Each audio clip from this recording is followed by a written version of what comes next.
So we're just going to talk about how we talk about motion to begin with. Before we can actually discuss motion, we need to get through the vocabulary. Kinematics is basically the language of talking about how things move. Let's talk about scalars and vectors. Scalar, sorry, question? Yes. Oh, where'd it go? You know what? I don't know how to do that. And equations. Yeah, sorry. Next time I'll ask if anyone needs more time. But you can go back on YouTube tonight and it will be there. Scalars and vectors. Anybody know the difference? No. A scalar. Oops.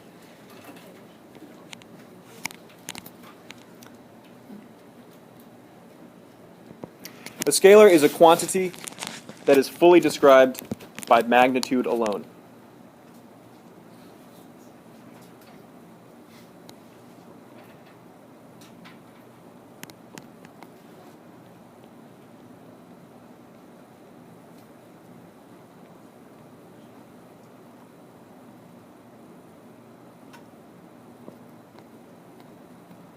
Oops, that didn't. This word is magnitude. Still getting used to this. By magnitude alone.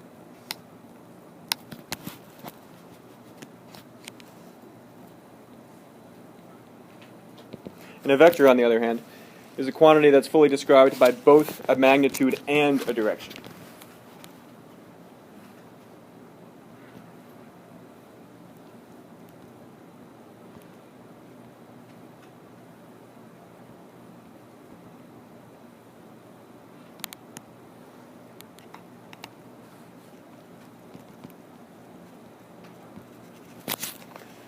The quotes mean I'm copying what's already been written.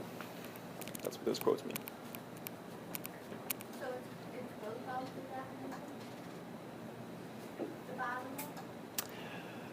the bottom one? The bottom one means a quantity that is fully described by both magnitude and direction. That's the definition of a vector, is a quantity that is fully described by both magnitude and direction.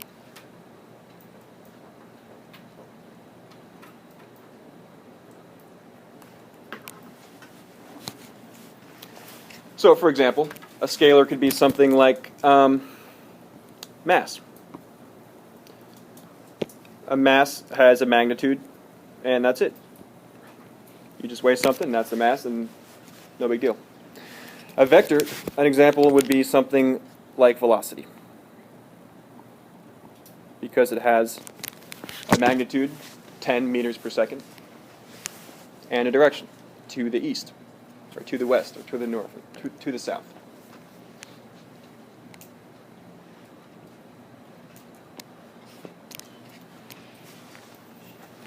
How about this? A boy is said to have run 35 kilometers north. That's a vector.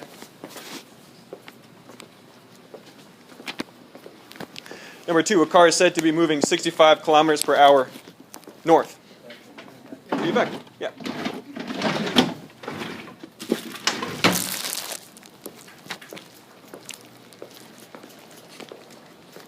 The house is 5 meters away. Scalar. Forgot to give you guys your prize here. You forgot about hours too. Oh, did I? Yeah. Why? Which one? Everything. Jolly Rancher? We got second place. We deserve one too.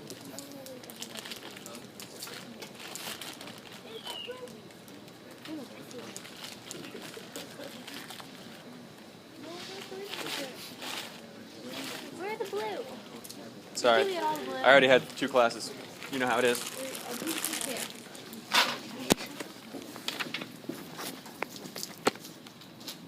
Next question. An excellent high school sprinter can run the 100-meter dash at 9.8 meters per second. The statement describes a what? Scalar. There's no direction, so it's a scalar. Let's talk about distance and displacement. Distance is a scalar quantity that refers to how much ground an object has covered.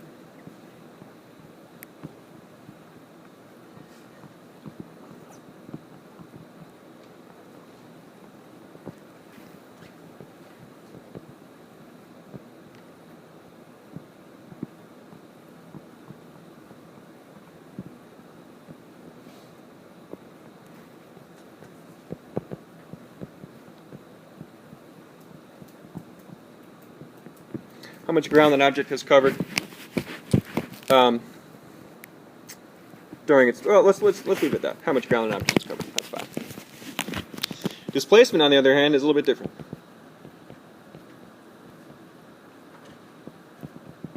Displacement refers to a vector quantity that refers to an object's overall change in position.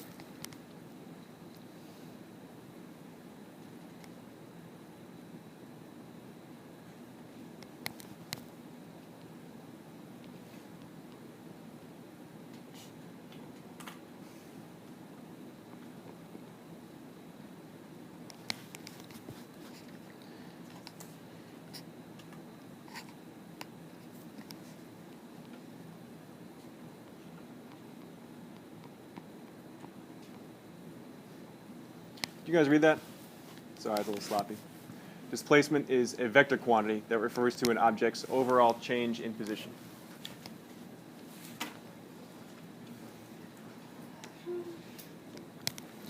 So let me give you sort of an example here.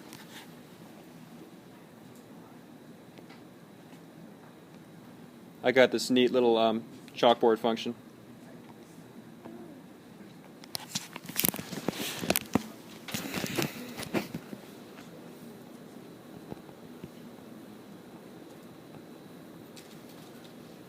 Displacement is represented by the letter D.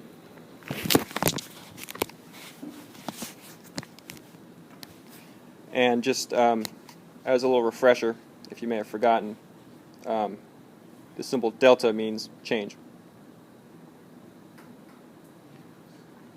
So, delta D, something that we're going to see very often in this class, means change in displacement.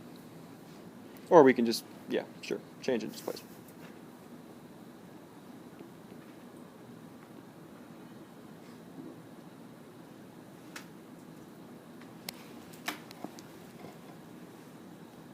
So, for example, if you start here,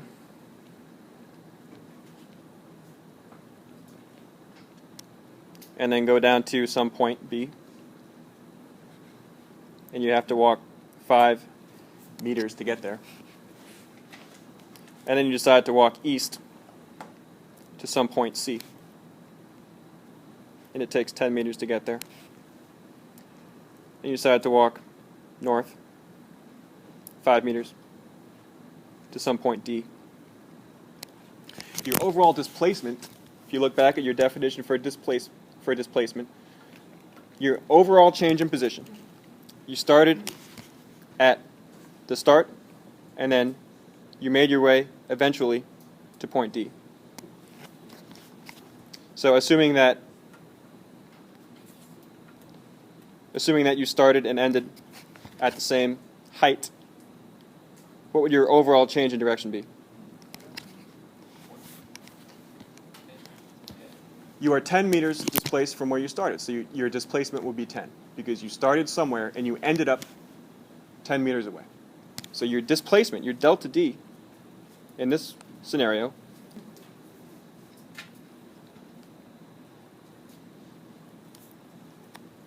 any questions on that? Your distance, however, is the total ground that you covered. How much total ground did we cover in this example? 20, because we went 5, and then 10, and then 5 more. So your overall distance is 20 meters.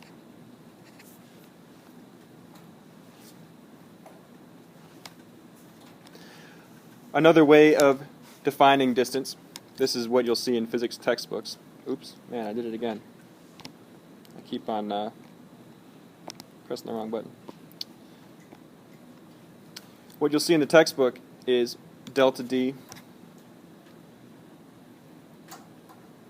equals D1 minus D naught. D1 is where you end up, D naught is where you start. The 0 is pronounced naught. It refers to where you start. Total change in displacement, where you ended up minus where you started. Let's get some review on that. Question number 7. Don't call it out. We're going to do some Jolly Ranchers now. What is the displacement of the cross-country team if they begin at the school, run 10 kilometers east, and then go back to school? Let's raise our hands for this one. Dante. 0. Your displacement is 0. And why is that? Because it starts, it's finished in the same place. Yeah, because your overall change in direction is 0. You started and ended in the same place. What is the distance of the cross-country team if they begin at the school, run 10 kilometers east, and then return to the school? Right? 20, yeah. Yeah, 20. Because that's the total ground that you covered. Question 3, true or false? A person who makes a round-trip motion, that means there and back, a round-trip motion, will always have a displacement of 0. True or false? Yeah, Joe. True. Yes. Always be 0. Question 4, for which of the following motions is the object's displacement, just ignore that second displacement. Is the object's displacement different than the distance? So for which of the following motions is the displacement different from the distance?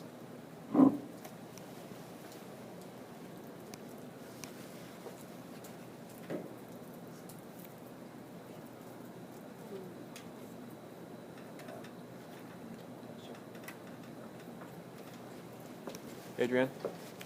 Sorry. Yes. Correct. Very good. Because she runs a complete lap around the track. What's that? How many meters? 400. But your displacement is 0 because you ended up at the same place. In order for an object to have a displacement that is different than the distance, the object must what? Slow down, speed up, eventually stop. Always keep the same direction or change its direction. For the displacement to be different.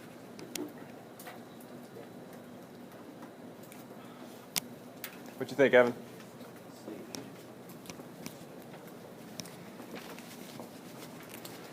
Why is it D? Oh,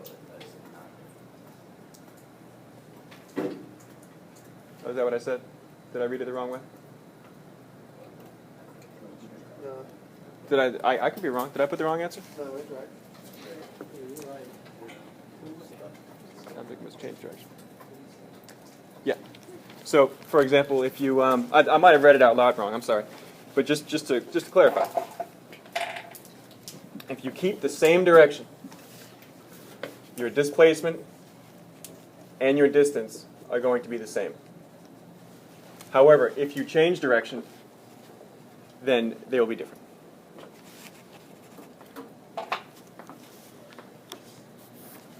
A person walks 6 meters south, 8 meters north, and finally 4 meters south. What is the proper way to express their overall distance for this motion?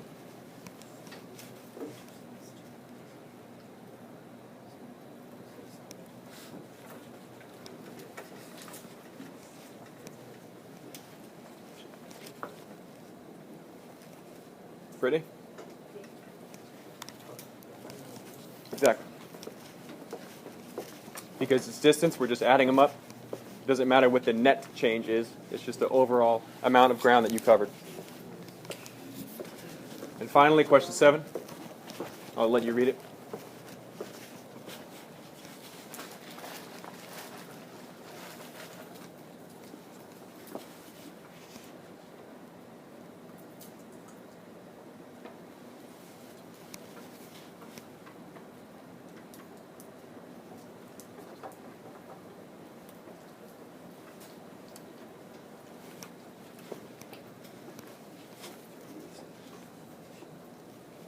William? C. Yes. Very good.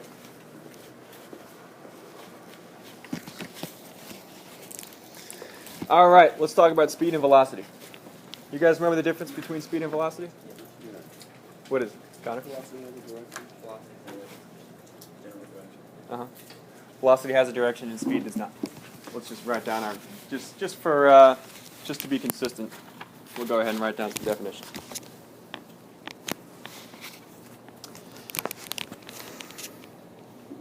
Oops, change the color.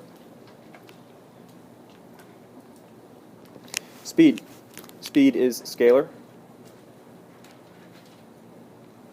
And it refers to how fast an object is moving.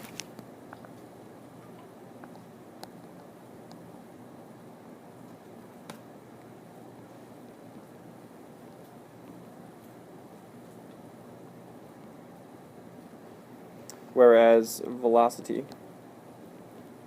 which by the way is v, is a vector.